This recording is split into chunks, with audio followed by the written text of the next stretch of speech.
Thank you all. Thank you for that very gracious and warm Cincinnati welcome. I'm honored to be here tonight. I appreciate you all coming. Tonight I want to take a few minutes to discuss a grave threat to peace and America's determination to lead the world in confronting that threat. The threat comes from Iraq. It arises directly from the Iraqi regime's own actions, its history of aggression, and its drive toward an arsenal of terror. 11 years ago, as a condition for ending the Persian Gulf War, the Iraqi regime was required to destroy its weapons of mass destruction, to cease all development of such weapons, and to stop all support for terrorist groups. The Iraqi regime has violated all of those obligations. It possesses and produces chemical and biological weapons. It is seeking nuclear weapons. It has given shelter and support to terrorism and practices terror against its own people. The entire world has witnessed Iraq's 11-year history of defiance, deception, and bad faith.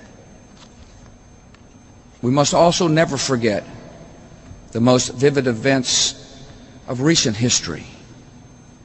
On September the 11th, 2001, America felt its vulnerability, even to threats that gather on the other side of the earth.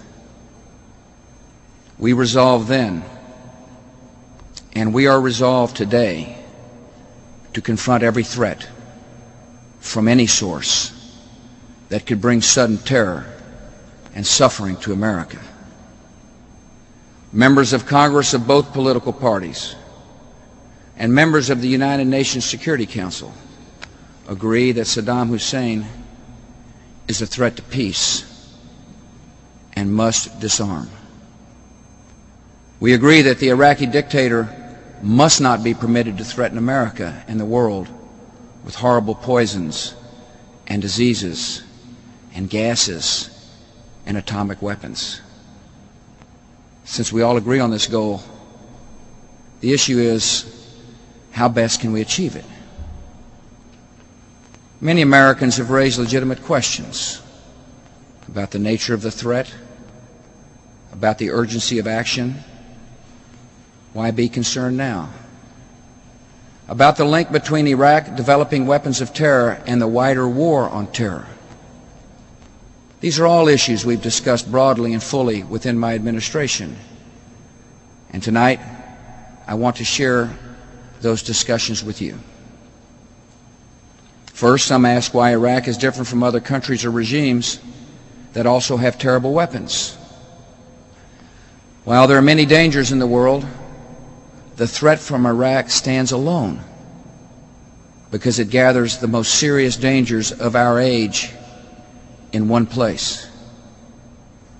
Iraq's weapons of mass destruction are controlled by a murderous tyrant who has already used chemical weapons to kill thousands of people. This same tyrant has tried to dominate the Middle East, has invaded and brutally occupied a small neighbor, has struck other nations without warning, and holds an unrelenting hostility toward the United States. By its past and present actions, by its technological capabilities, by the merciless nature of its regime, Iraq is unique. As a former chief weapons inspector of the UN has said, the fundamental problem with Iraq remains the nature of the regime itself. Saddam Hussein is a homicidal dictator who is addicted to weapons of mass destruction. Some ask how urgent this danger is to America and the world. The danger is already significant, and it only grows worse with time. If we know Saddam Hussein has dangerous weapons today, and we do, does it make any sense for the world to wait to confront him as he grows even stronger and develops even more dangerous weapons? In 1995, after several years of deceit by the Iraqi regime, the head of Iraq's military industries defected. It was then that the regime was forced to admit that it had produced more than 30,000 liters of anthrax and other deadly biological agents. The inspectors, however, concluded that Iraq had likely produced 2 to 4 times that amount. This is a massive stockpile of biological weapons that has never been accounted for and is capable of killing millions. We know that the regime has produced thousands of tons of chemical agents, including mustard gas, sarin nerve gas, VX nerve gas. Saddam Hussein also has experience in using chemical weapons. He's ordered chemical attacks on Iran and on more than 40 villages in his own country.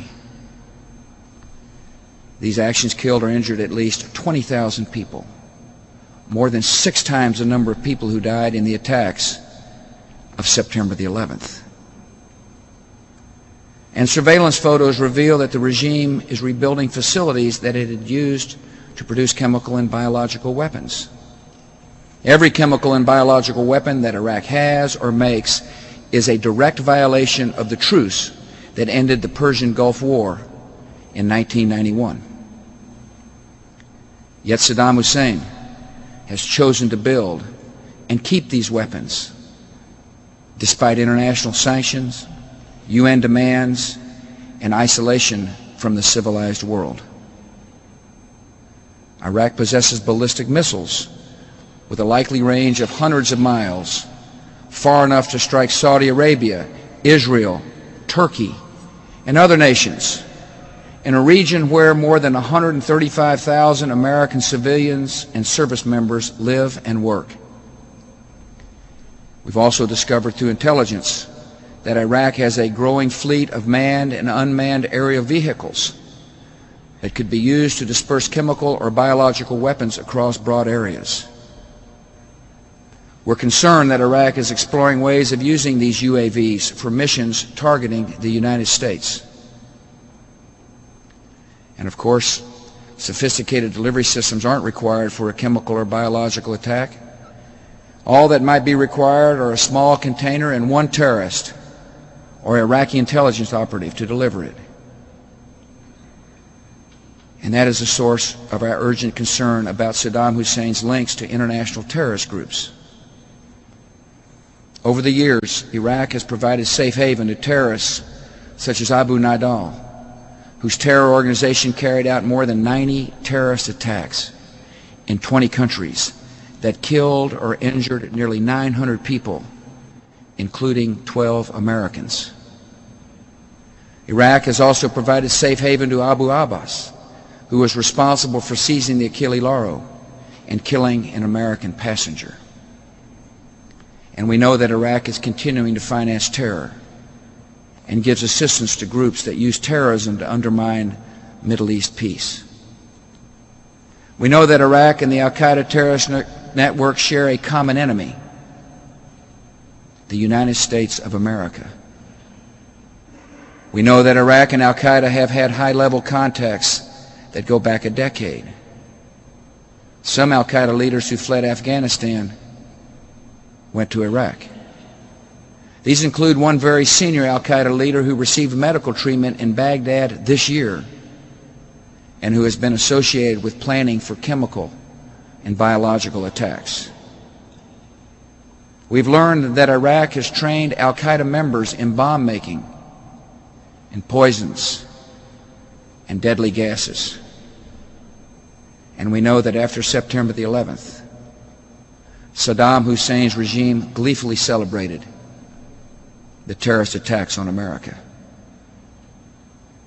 Iraq could decide on any given day to provide a biological or chemical weapon to a terrorist group or individual terrorists. Alliance with terrorists could allow the Iraqi regime to attack America without leaving any fingerprints. Some have argued that confronting the threat from Iraq could detract from the war against terror. To the contrary, confronting the threat posed by Iraq is crucial to winning the war on terror. When I spoke to Congress more than a year ago, I said that those who harbor terrorists are as guilty as the terrorists themselves. Saddam Hussein is harboring terrorists and the instruments of terror, the instruments of mass death and destruction, and he cannot be trusted. The risk is simply too great that he will use them or provide them to a terror network. Terror cells and outlaw regimes building weapons of mass destruction are different faces of the same evil. Our security requires that we confront both, and the United States military is capable of confronting both. Many people have asked how close Saddam Hussein is to developing a nuclear weapon.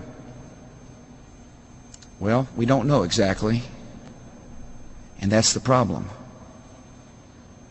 Before the Gulf War, the best intelligence indicated that Iraq was 8 to 10 years away from developing a nuclear weapon. After the war, international inspectors learned that the regime had been much closer. The regime in Iraq would likely have possessed a nuclear weapon no later than 1993. The inspectors discovered that Iraq had an advanced nuclear weapons development program, had a design for a workable nuclear weapon, and was pursuing several different methods of enriching uranium for a bomb. Before being barred from Iraq in 1998, the International Atomic Energy Agency dismantled extensive nuclear weapons-related facilities, including 3 uranium enrichment sites. That same year, information from a high-ranking Iraqi nuclear engineer who had defected revealed that despite his public promises, Saddam Hussein had ordered his nuclear program to continue.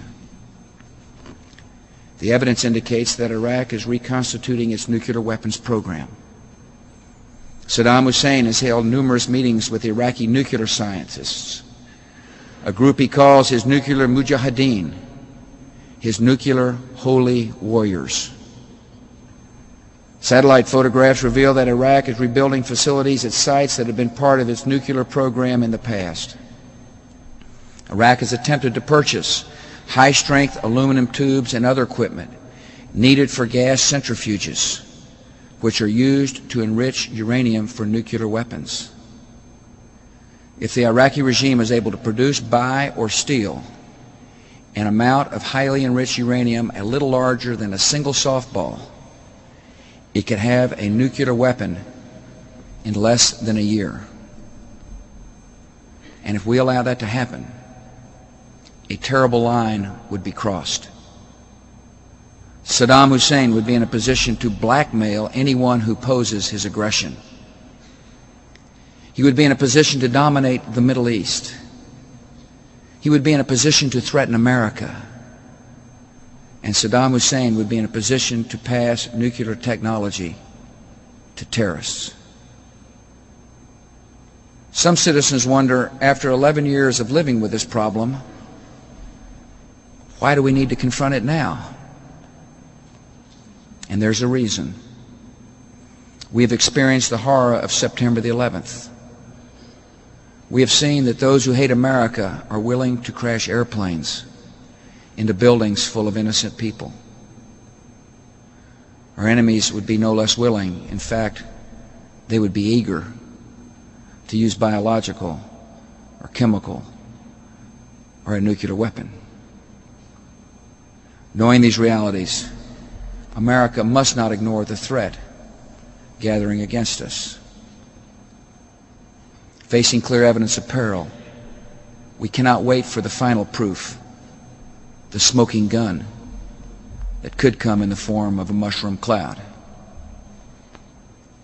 As President Kennedy said in October of 1962, neither the United States of America nor the world community of nations can tolerate deliberate deception and offensive threats on the part of any nation, large or small.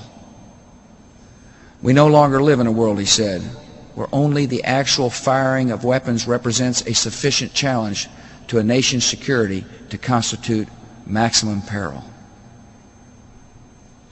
Understanding the threats of our time, knowing the designs and deceptions of the Iraqi regime, we have every reason to assume the worst, and we have an urgent duty to prevent the worst from occurring. Some believe we can address this danger by simply resuming the old approach to inspections and applying diplomatic and economic pressure. Yet this is precisely what the world has tried to do since 1991. The UN inspections program was met with systematic deception. The Iraqi regime bugged hotel rooms and offices of inspectors to find where they were going next. They forged documents, destroyed evidence, and developed mobile weapons facilities to keep a step ahead of inspectors. 8 so-called presidential palaces were declared off limits to unfettered inspections. These sites actually encompass 12 square miles with hundreds of structures, both above and below the ground, where sensitive materials could be hidden.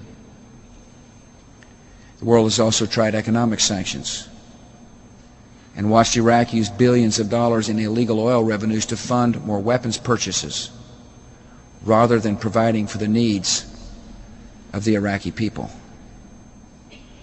The world has tried limited military strikes to destroy Iraq's weapons of mass destruction capabilities, only to see them openly rebuilt, while the regime again denies they even exist. The world has tried no-fly zones to keep Saddam from terrorizing his own people. And in the last year alone, the Iraqi military has fired upon American and British pilots more than 750 times. After 11 years during which we've tried containment, sanctions, inspections, even selected military action, the end result is that Saddam Hussein still has chemical and biological weapons and is increasing his capabilities to make more. And he is moving ever closer to developing a nuclear weapon. Clearly, to actually work, any new inspections, sanctions, or enforcement mechanisms will have to be very different. America wants the UN to be an effective organization that helps keep the peace. And that is why we are urging the Security Council to adopt a new resolution setting out tough, immediate requirements. Among those requirements, the Iraqi regime must reveal and destroy, under UN supervision, all existing weapons of mass destruction. To ensure that we learn the truth, the regime must allow witnesses to its illegal activities to be interviewed outside the country. And these witnesses must be free to bring their families with them, so they are all beyond the reach of Saddam Hussein's terror and murder. And inspectors must have access to any site at any time without preclearance, without delay, without exceptions. The time for denying, deceiving, and delaying has come to an end. Saddam Hussein must disarm himself, or for the sake of peace, we will lead a coalition to disarm him. Many nations are joining us in insisting that Saddam Hussein's regime be held accountable. They are committed to defending the international security that protects the lives of both our citizens and theirs. And that's why America is challenging all nations to take the resolutions of the UN Security Council seriously. And these resolutions are very clear. In addition to declaring and destroying all of its weapons of mass destruction, Iraq must end its support for terrorism. It must cease the persecution of its civilian population. It must stop all illicit trade outside the Oil for Food program. It must release or account for all Gulf War personnel, including an American pilot whose fate is still unknown. By taking these steps, and by only taking these steps, the Iraqi regime has an opportunity to avoid conflict. These steps would also change the nature of the Iraqi regime itself. America hopes the regime will make that choice. Unfortunately, at least so far, we have little reason to expect it. And that's why two administrations, mine and President Clinton's, have stated that regime change in Iraq is the only certain means of removing a great danger to our nation. I hope this will not require military action, but it may. And military conflict could be difficult. An Iraqi regime faced with its own demise may attempt cruel and desperate measures. If Saddam Hussein orders such measures, his generals would be well advised to refuse those orders. If they do not refuse, they must understand that all war criminals will be pursued and punished. If we have to act, we will take every precaution that is possible. We will plan carefully. We will act with the full power of the United States military. We will act with allies at our side, and we will prevail.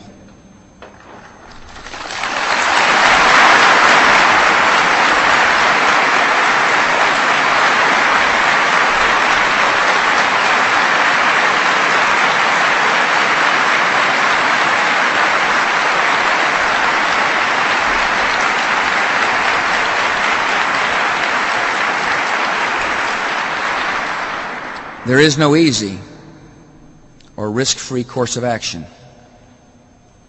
Some have argued we should wait, and that's an option. In my view, it's the riskiest of all options, because the longer we wait, the stronger and bolder Saddam Hussein will become. We could wait and hope that Saddam does not give weapons to terrorists or develop a nuclear weapon to blackmail the world. But I'm convinced that is a hope against all evidence. As Americans, we want peace. We work and sacrifice for peace. But there can be no peace if our security depends on the will and whims of a ruthless and aggressive dictator. I'm not willing to stake one American life on trusting Saddam Hussein.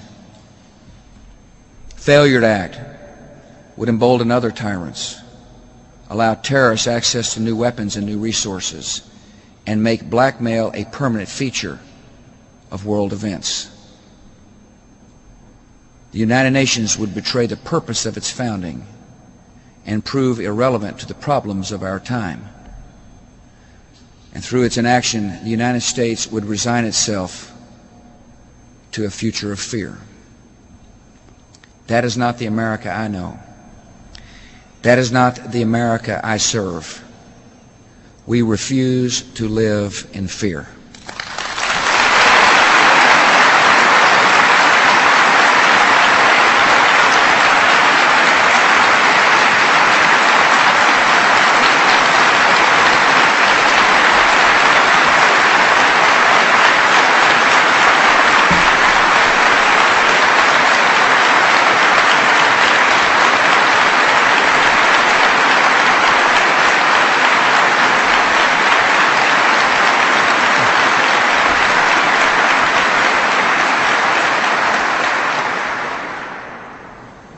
This nation, in World War and in Cold War, has never permitted the brutal and lawless to set history's course.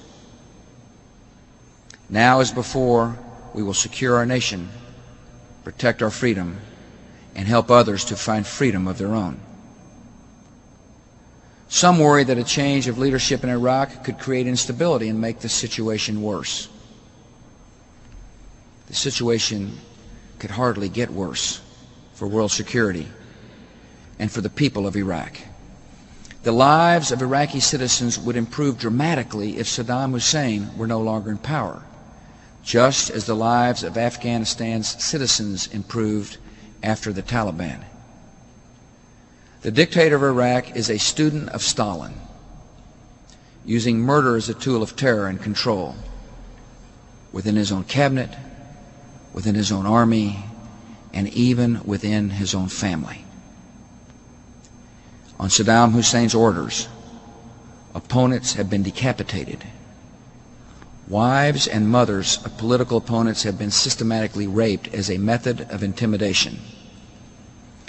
And political prisoners have been forced to watch their own children being tortured.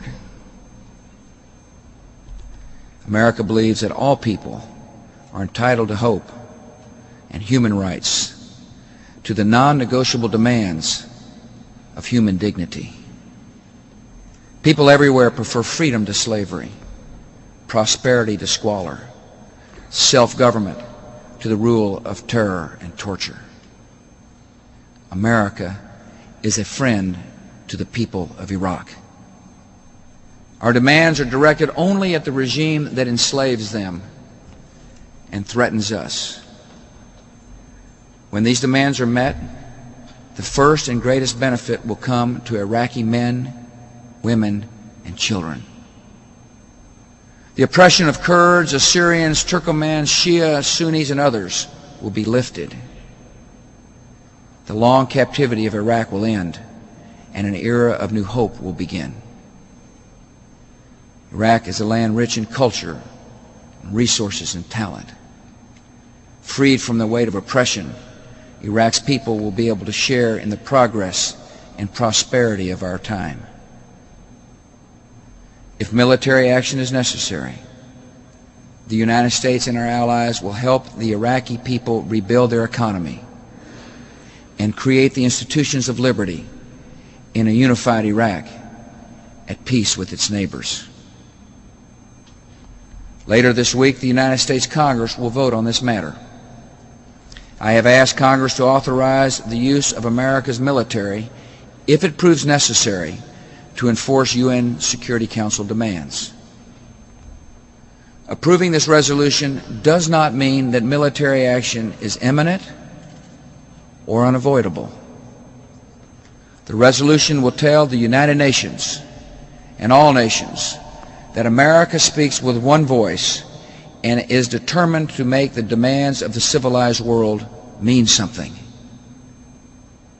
Congress will also be sending a message to the dictator in Iraq that his only choice is full compliance, and the time remaining for that choice is limited. Members of Congress are nearing an historic vote. I'm confident they will fully consider the facts and their duties. The attacks of September the 11th showed our country that vast oceans no longer protect us from danger. Before that tragic date, we had only hints of Al-Qaeda's plans and designs. Today in Iraq, we see a threat whose outlines are far more clearly defined and whose consequences could be far more deadly. Saddam Hussein's actions have put us on notice, and there is no refuge from our responsibilities. We did not ask for this present challenge, but we accept it. Like other generations of Americans, we will meet the responsibility of defending human liberty against violence and aggression. By our resolve, we will give strength to others. By our courage, we will give hope to others. And by our actions, we will secure the peace and lead the world to a better day. May God bless America.